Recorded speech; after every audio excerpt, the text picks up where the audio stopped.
everyone, and welcome to the Next Gen Planners Morning Commute. I'm Gabby, and on today's show we are focusing on financial planning with Gretchen Betts, and we will be hearing from some of our conference speakers in the financial planning stream. Ty Asked Homo will give us his frugal tip of the day, and Alistair and Jose are back with another tech focus, which today looks into the future. Morning, Tom. How has your weekend been? Good morning, Gabby. Yes, it was lovely. The weather was delightful, as per usual. I won't have any rants about people down on the beach because I think we'd be here for the whole show if I started talking about that. I actually went for a run. Not a fan of running, it turns out. Yeah, it wasn't great, actually. Stick to just doing normal workouts. I think it's a bit easier, so maybe I was a bit lazy. Did you have a nice weekend? Yeah, no, it was great. I unfortunately spent most of my weekend inside revising for RO3 and looking outside at the beautiful weather, but it's got to be done. Yeah, absolutely. Well, keep at it. Keep at it. Moving on from RO3, as we probably should do. Next up, we have the news from New Model Advisor, and today it's brought to us by Ollie Smith. Notice if you can see any changes. Good morning, Ollie. Morning, everyone. How do you like your eggs in the morning? I like mine with a moustache. Words never uttered ever on the morning commute, or indeed anywhere else. But bear with me. I'm afraid I'm not bringing the sort of happiest or brightest news this morning, so do bear with me. It is unfortunately sometimes my job to be the negative messenger. First up's regulatory news. The FCA has ordered another advice firm, this time specialising in assisting overseas and international clients, to stop doing pensions and investment work, including all DB transfers. Montfort International may be familiar to some of you. It advertises itself as a specialist in financial advice for international clients, and it has extensive experience on advising on QROPs, as well as other international areas such as tax law. The FCA has now placed a restriction on all of its pension and investment advice business at the firm, which is a sort of pretty huge intervention. A note on the register says that the firm must cease carrying on any business that involves any regulated activities relating to new investment or pension business, and that includes all business where applications have not yet been submitted to a product provider or any other pipeline business. So that's a fairly big intervention in one firm from the FCA there. Secondly, a hugely sad story that's developing emerged over the weekend from Polar Capital, the boutique asset management company. It's mourning the tragic passing of fund manager Guy Rushton, who was found dead this weekend near his home in Wiltshire. Early this year, Rushton did actually take a leave of absence from Polar due to poor health, but just under 2 months ago, the company shut his £292 million UK absolute equity return fund after it became apparent that he could no longer return to work. The nature of his illness is unspecified, and subsequent passing has never been disclosed, but Wiltshire Police don't think that anyone else was involved. In a statement, Polar Capital has said, "With Guy, we lose not only a passionate investor and good-humoured colleague, but also a dear friend. Our thoughts are with his family, to whom we express our deepest condolences." Business news just following on. A US-based private equity firm Warburg Pincus has stepped in to rescue the proposed merger between Tilney and Smith and Williamson. The company is injecting around £250 million into the merger to help get the deal over the line. The news comes after our sister title, Wealth Manager, did reveal in January that the FCA had refused to sign off on the £625 million deal due to unspecified concerns. However, sources close to the deal told us at the time that those related to the debt burden of the combined businesses. The merger is now expected to complete in the second half of 2020, following the intervention from the private equity giant. The combined group will be called Tilney, Smith and Williamson, and will employ around 280 investment managers, with 80% of its assets in discretionary mandates or funds. It's expected to manage around £44 billion and generate around £530 million of annual revenue. And finally, I know that's all been sort of quite gloomy, but if you get a moment today, do go on our website and help us out with our COVID-19 business disruption survey. We've been hearing from lots of advice firms up and down the UK about how the pandemic has changed the business plans for the better as well as the worse. as well as they're thinking longer term. So if you get a moment, click the link that's about to arrive in your inboxes on our morning newsletter. The survey takes no more than 10 minutes to complete, and as a thank you, you'll get a full copy of the anonymised results so you can see the lie of the land too. That's all from me. Have a very good week, everyone, and see you on Friday for that last ever Next Gen Commute. Perfect. Thank you, Ollie. But before you go, now that the lockdown rules have slightly changed, I want to know, are you going to be heading down to the car dealership, or are you going to be going to the open air market? Take your pick today. Oh gosh, that's a really tough question. I have to say, if I had to pick one, it would be open air markets. I feel like there's more people it's sort of experienced in moustache charcuterie. No, not charcuterie. What's the word? Topiary. That's it. Who are sort of experienced in that kind of thing that maybe I could learn some tips from, as well as picking up my favourite brand of brie. Fantastic. Wonderful. Well, enjoy picking up your brie, and we shall see you on Friday. Thank you, Ollie. Thanks, guys. Cheers. Moving on, we now have my favourite part of the show, as always, our tight house tip of the day with Tomo. Sorry, I said that the wrong way around, but that will be good enough for me. Morning, Tomo. How are you? Morning.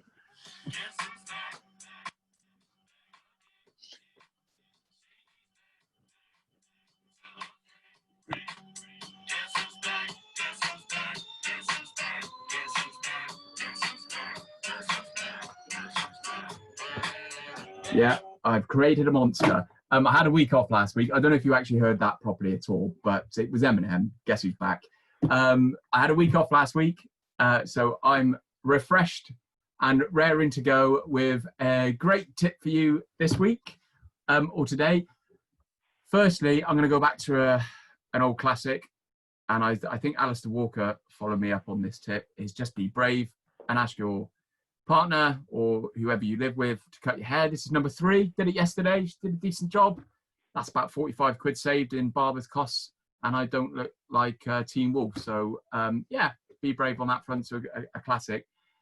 But the actual tip this week is something that I stumbled across recently, trying to come up with a tip for the financial wellbeing podcast. So I've not used it, but it really intrigued me, and it's something called Nimber.com.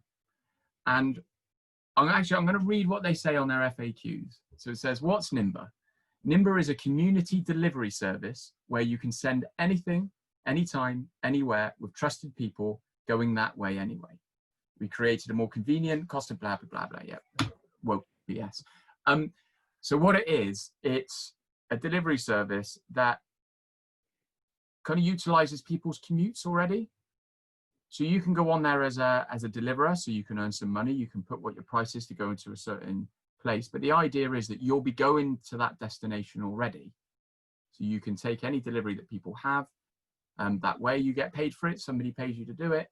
And ultimately, there's less mileage doing it that way. So I was really intrigued. So maybe have a look if you want to send something again. Maybe save yourself a bit of money, could be cheaper, but also save the environment all at the same time. So there you go. That's my tip of the day. Get your hair cut by people you live with and check out Nimber.com. Thank you, Tomo. Yeah, I actually cut my boyfriend's hair this weekend, and he looks a bit like an ice gem. It's gone a bit funny. Oh, so dear. I don't think he'll want me to do that again. But Yeah, but he saved money, so it doesn't matter, does it?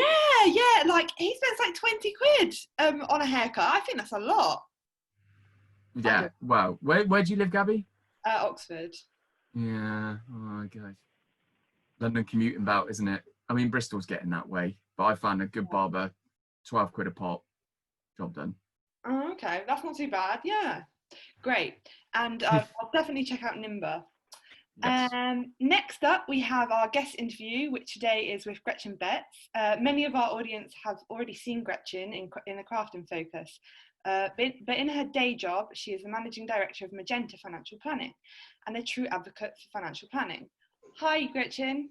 Hello, how are you? Good, thank you. How are you? Good, yeah, good. So, tell us what being a financial planner means to you and how you became a financial planner in the first place. Okay, I think a lot of people know some things about my backstory before coming to financial planning, but for those who don't, I studied ceramics at university and I really enjoyed that. That was fantastic. But when I left, I realized I didn't really want to make things that people wanted to buy, or I didn't want that pressure. So I wanted to stay in Cardiff. I'd moved to Wales to be at uni, and I decided that I just needed to get any job while I decided what I wanted to do. And I started working as an administrator for a financial advisor, and that was in an accountancy practice, pretty big one in Grant Thornton, which is well known all over the UK. And they used to have a financial planning arm in the Cardiff office. And so it just it escalated from there. But I guess when Adam sent me the interview questions for today, it was like, why did I become so passionate about it? Why did I decide actually I wanted to take those exams? You know, I could have ended up in any job, any administration job. Why was it that I decided to stay and train? I think it all comes down to people. I've always been super nosy about people's lives. I've always wanted to make friends, and yeah, I've always been quite a sociable person. So even as a child, I, would find out, if we went shopping, you'd find someone in a queue with a child, and I'd end up, becoming best mates within 5 seconds with these people. So I think a lot of it does come down to that, kind of wanting to be around people, passionate about understanding what makes them tick, etc. But I also think it's a little bit about problem solving. I love the fact that we can help solve problems for people, and we can reduce anxiety about money. That's a really big thing for me. And I guess helping people live, their best life by helping them with the financial side of things and understanding, what they can do with the resources they have, and maybe what they can't, how they can change that. So yeah, those are the things that when I thought about the question came to mind. Absolutely, thank you. When did you first realise that financial planning could change lives, and how did you feel the first time this happened? Yeah, strangely, so I've been advising for, I think, maybe 15 years, maybe. But I think that real moment only came possibly like 4 or 5 years ago. Originally, the advice that I was giving was quite transactional, and then it was only about 6 or maybe 8 years now ago that I got involved with real financial planning. But a lot of that still was quite as a junior, kind of still learning on the job. So for me, it really was like when I ended up with that client from start to finish. So when I met the client, understood that problem that they were having, and that this case was very much, could I do this with my life? I want to make this change. It wasn't an elderly client. It was someone who was, maybe only a couple of years older than me. And, could I make this change in my life? It's quite significant. And by doing forecasting and financial planning, be able to show her whether she could make that life change. And for me, that's the most, and yeah, that was about 4 years ago, maybe. That really, that still is the case that sticks in my mind, where I got really excited. I remember coming out of the meeting and talking to the team and saying, oh, you won't believe it, she can do this, and she was so excited. Now, whether the client then goes to do that thing, that's then their choice. They are empowered to make that choice. And I think that's the really exciting part for me that we can do. Great, thank you. Yeah, I think there's definitely something quite rewarding about taking someone through their journey and being that person firsthand to take them on that journey. You've created a very striking brand, and the team at Magenta are always on brand message. How important do you think it is for financial planning businesses to create strong differentiation? I think it's really vital. I think it's quite easy just to blend in, and that's okay because it's nice and comfy when we blend in. But I think for us, it was really important that when we created Magenta, and if anyone you know, we've got quite a lot of history. My business partner Julie had a business before. We'd both worked for a large company before, you know, so how are we going to change our thing? We wanted to do the same thing, give financial planning, but how are we going to make it Magenta?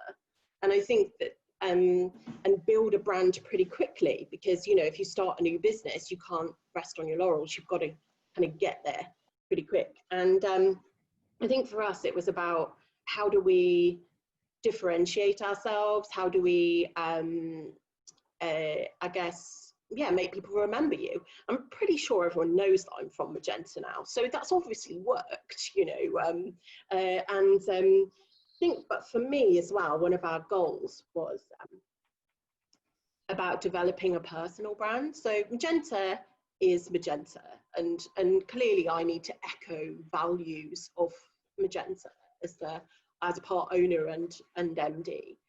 But equally, it's really important to think about your personal brand, think about everything that you do, to think about how people might remember you.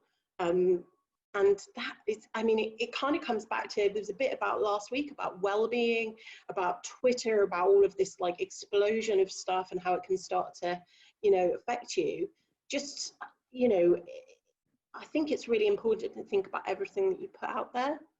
And I learned that pretty early on, because people don't forget the bad things. They don't forget those little bits where you might accidentally, you know, kind of go off piste. Now, I think people forgive it a certain amount of times, but really think about that branding. And so for us, yeah, we wanted to just be different. We didn't want to be that. It worked, I think, maybe 5 places with a blue logo and a really corporate tagline, and we wanted something a little bit different. So yeah, that's kind of how we, I guess, the thinking behind it. Definitely, thank you so much. Yeah, it's really inspiring what you're saying, saying about your brand. You can tell that you truly really love your business, and it comes through so authentic. It's amazing. With the exception of Fluffy Basil, you're an all-female team at Magenta. How important do you think that it is that there is a strong female role, that there are strong female role models in financial planning? Yes, we get asked a lot about the demographic of Magenta, and at the moment, I guess, almost not by choice, but by how it's all worked out, we are all female. I think it's really, really, I think it's so important. I spoke a couple of months ago at 7am Summit, and I'm going to do a similar thing at the PFS about how it's really important that our demographic of financial planners starts to reflect our society, because we will be able to give better advice and attract more people to our profession to get advice. I mean, the percentage of how many people in the UK take advice is so minute, you know, but actually if maybe the demographic of financial planners reflected our society better, then maybe we would attract different people. So for me, you know, I won't rest until we're 50-50, and we're a long way from that. I know Rohan and Next Gen are like really, really, really keen to help us with that, but also it's about other ethnicity and other types of diversity that we need to add into the mix. It's just that the female thing is something I can help with. And so that's really, really important for me. Jess has been on the show. She's our trainee financial planner. You know, you can make choices about the way that you employ people. And I think a lot of people are quite scared about going, well, I'm picking a male over a female. I'm not saying that we have to, I guess, discriminate in that way. I'm not deliberately hiring females, but equally, I now have a practice where more females apply for roles. So it's quite a challenge kind of for me to, you know, a couple of the guys on Next Gen and I joke, you know, who's going to be the first man into the Magenta fold. That's quite difficult now because there's 8 of us. It's quite a challenge. But yeah, whether that happens or not, the key thing for me is, as a society, it's so ingrained that women have that challenge line of juggling a lot of things. So, you know, if you have a family, how are you going to manage that alongside your job? That also means that men have to step up to the plate. And a lot of people in Next Gen do that. You know, we see people with their kids on this call, we see people managing their time at work so that they can do flexible working so their wives can work. You know, there is that option, but it's all of us together. It's not just about women going, I'm going to decide to do this. We've got to be able to be supported by employers, by our partners, about it being a 50-50. And okay, not every woman wants to do that either. So, and not every man wants to do that. So, you know, it's not about putting pressure. It's just about creating a space where people can do that. I think that's really important. Yeah, 100%. I'd say the first man in is a very lucky man. Just on a side note, I was just wondering, are clients surprised when they see an all-female team, or is it just? They're not surprised, because clearly most people do their research now, so they know. But we have people who say that that's the reason why they called. That was the reason why they wanted. It's more not necessarily about the team, but it's about the fact that the both planners are female, and I think that that does attract certain clients that maybe wouldn't have gone elsewhere. Yeah,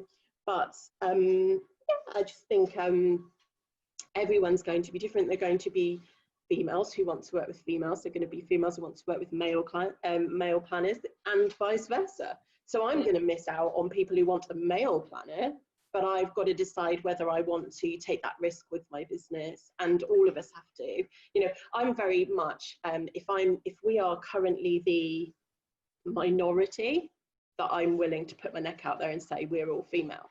Now, when we get to 50-50, I'm clearly going to have to go, I might need to diversify. But yeah, that's kind of where I sit on it. Okay. Yeah. All right, thank you. If you could pick out the one piece of advice you were given as you were starting your career and give it to someone else, what would it be? Yeah, when I looked at this one, I was like, oh no. Okay, it's kind of, the first bit is get involved, like pretty much say yes. Like right at the early stages, you know, even if you don't know how to do it, just say yes, I'll help, I'll do it, and learn how to do it. You know, that's the only, it's the way I did it. You know, in the business that I was in, it was like I got involved with marketing, I got involved with the accounts, I got involved with tax, I got involved with everything. It broadened your horizon from thinking about things for clients, but also, you know, if you have aspirations to be a business owner, at some point you're suddenly going to be sat in front of some accounts or a tax return, and you're going to have to think about what that, so you're going to be better equipped overall. So just learn as much as you can, take on as much as you can. And then the one thing there is, though, that I find that it's super easy to get overwhelmed. So be prepared for the hard slog. It is a hard slog. Some things maybe are going to have to like give a little bit. I remember the year of my CFP. I don't think I saw my friends for about 8 months. You know, or maybe even my family, can't really remember. It was a bit of a blur, but that's what it takes. But saying, you know, I can see on the chat some people saying don't say yes to everything, say no to some things. I totally agree, but when you're a trainee, it's really, really important to absorb as much as you can. And then you get to the point where you can say, actually, that's no good for me. I need to, you know, I need to not take that opportunity. So I don't know, yeah, that's where I'm sort of, those are the big things, you know, just try to do as much as you can, but look after your mental health as well, because that's pretty vital to be able to be here. Great, thank you so much, Gretchen. I really enjoyed interviewing with you. Oh, thank you, Gabby. I've enjoyed it. Great. Tom, what do we have next? Next up, we've got a conversation with one of our conference speakers in the financial planning stream, Andrew Coles. Hi, Andy. Without giving too much away, could you give us a little bit of a flavour of your speech, I suppose? Yeah, well, what I'm going to do at that conference is just kind of take people to a couple of practical steps of financial planning. It's wonderful when you listen to the theory of financial planning and get it, but clients come to us in very different situations and very different ways and reasons they come and speak to us. So I'm just going to kind of detail a couple of my clients that I've worked with now for 4 or 5 years of where they started and where we've got to in a position of financial planning, financial education and understanding of what they're trying to do. So hopefully it'll kind of give people a bit of put a knowledge into the real world financial advice isn't all and planning isn't always the same as what we think it is, and we can help loads of people in different ways. We just have to learn to tailor our planning to what people are ready for. Fantastic. And what is going to be your highlight for the conference week? What are you most looking forward to? Other than speaking, of course. I was going to say, on a selfish note, it's probably that that it's something that very exciting. When we saw conference last year and I went through it, it just something I thought I'd love to do. It's now got quite scary, and I'd got used to the fact that I'd be going up on stage and doing it that way. Now doing it from my own room, something different. So that's going to be fun. Of course, I'm going to look forward to the curry night. But I just think the whole week is just fabulous when you look at everyone else in the industry and everything else in the world going, we'll just pull back and we won't do anything this year because of COVID. And next gen have gone, no, sod that. We're just going to come plough forward and go big. I just think the whole idea of it's brilliant. Fantastic. Well, thank you very much for joining us this morning, Andy. We're very much looking forward to seeing you at the conference. Next up, we have our tech focus, but I know that Alistair's got to shoot, so we may just be joined by Jose. I don't know whether you want to say anything quickly before you shoot off, Alistair. So I'll leave it in the hands of the gods as to who speaks first here. Well, I think Jose and I will try and keep it brief. We wanted a little look into the future, really, at what the what tech for financial planners might look like in the year 2050. I think that 30 years away, we can think about what we've got at the moment and look forward. But if you think about what the tech was like 30 years ago, half of the things people wouldn't have dreamed of, and the other half were in Star Trek. So I think your best bet for what 30 years away looks like is actually looking at sci-fi. I'm sure Jose's got some views on this because they're already doing future tech. So what do you reckon, Jose? Well, that's a really tough one. But yeah, I guess our job is thinking about the future, is trying to anticipate stuff and getting all the best tech out there and put it at the disposal of planners. So have a short list here of stuff that I believe might be, the trends in the coming decades. So yeah, I'll just shoot.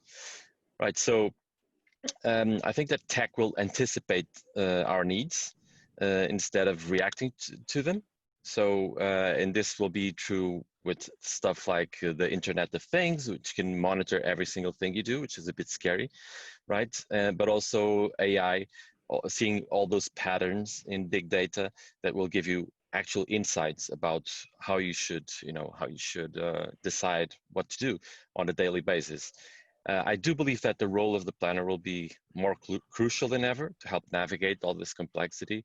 And people will seek more and more, not a technical person, but someone who can listen and empathize and guide you through that maze of technology.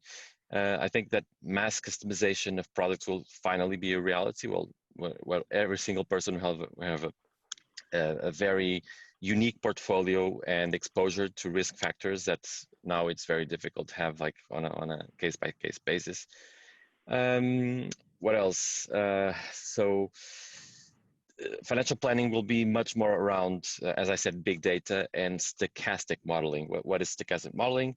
It's just basing your plan on statistical significance and lots of simulations, Monte Carlo simulations, for example, but not just for markets or portfolios, but for many different aspects of your life, where you can have a plan that is based on reality. It's based on real data and not on a hunch or on a linear plan that you should follow regardless of all the change that might be happening and you're not aware about because there's so much data out there. Finally, just the role of the planner. I think it's all about relationships. It's all about coaching people. It's all about presentation skills, help self-discovery, help with strategy, and real-time coaching. Just being there at the moment that the client needs. So yeah, I think it's not too futuristic. As you say, lots of the stuff that will be completely unpredictable. You know, it's the black swan effect that you don't know what you don't know about the future, right? But yeah, I think the planner will be more and more someone who, you know, has to have a very tight relationship with the clients, and that big data will play a big role. So that's my view on it. I want to pick up on something you said there about the being there with the client. The thing that I think will really, I mean, we're all using Zoom, right? And we all say this is nearly like a real meeting, but not quite. And I think VR is going to be the game changer. I genuinely do. I saw an article about VR personal training this weekend that made me smile. The idea that you don your headset and then, you know, get some bicep curls going on or something. But with VR, I don't know if you've tried it, Jose. Have you had a go on a VR rig? I have, and it's amazing, isn't it? It scary. changes. So you stop. I'm a big computer gamer. It might surprise a few of you that. I mean, you know, it doesn't suit me at all. But I have played VR computer games, and it changes the memory. You no longer remember having played a computer game on a screen. You remember being in a place where a computer game was happening around you.